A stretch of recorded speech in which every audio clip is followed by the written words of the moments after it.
Okay, so today I'm going to show you guys how to make quinoa. It's a really good alternative carbohydrate source to like rice or couscous or any other type of thing that you might make it, because it has a lot of protein in it. Actually, it's really easy to make.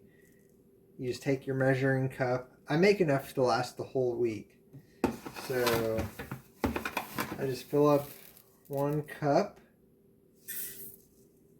And I do a cup and a half actually, so I'll do a cup and a half, a little bit more. And then I do 3 cups of water, because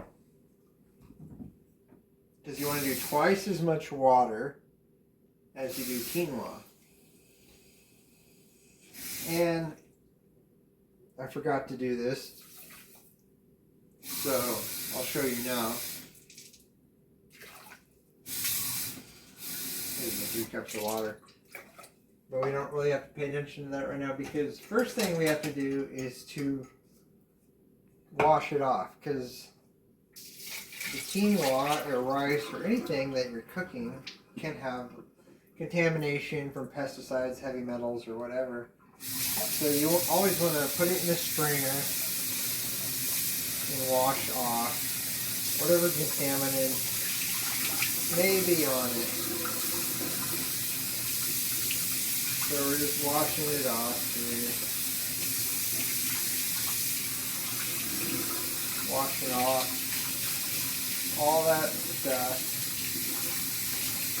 Kind of go over it.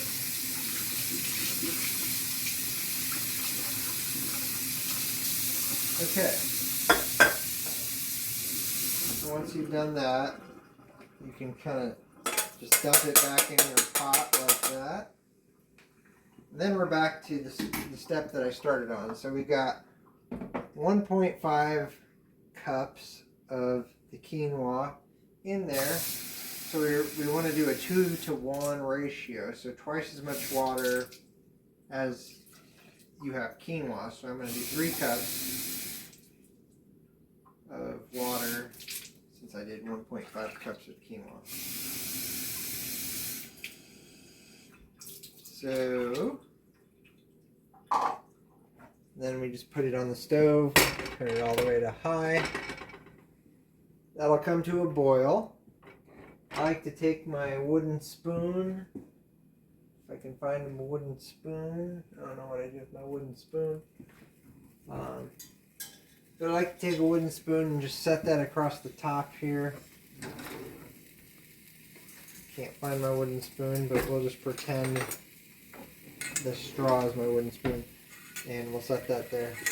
But yeah, this will come to a boil. When it comes to a boil, just turn it down to medium, like just below the medium, and we'll let that simmer.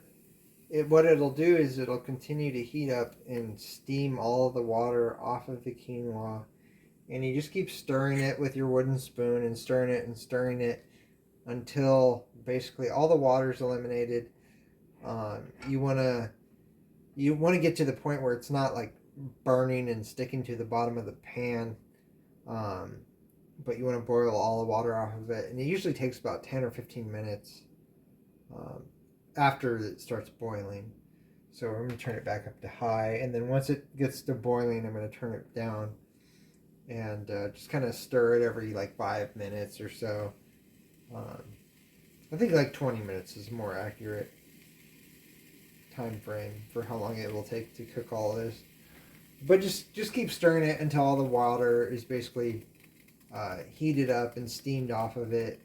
Then once it's done, go ahead and remove it from the heat.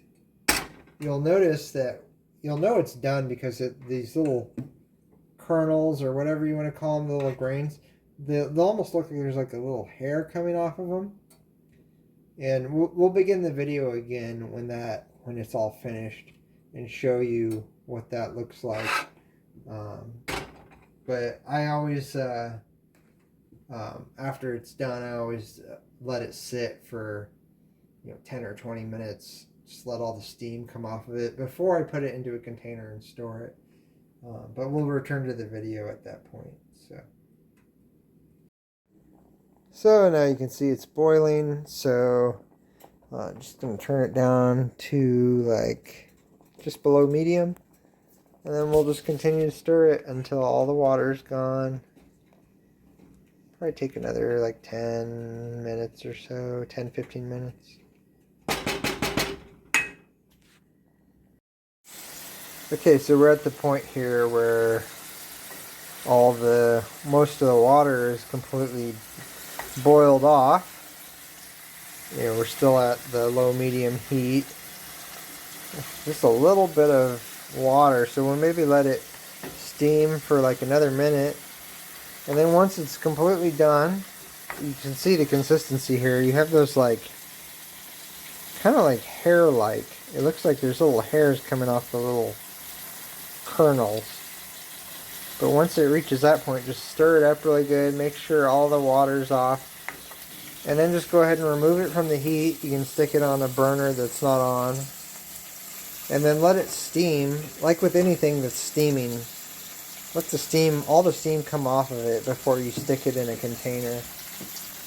And then stick it in a glass container like this. Once it's kind of cooled a little bit, and put the lid on, and this will be good for a week in your fridge. So you can make enough quinoa to last you the whole week. I've been doing it for years. It's fun.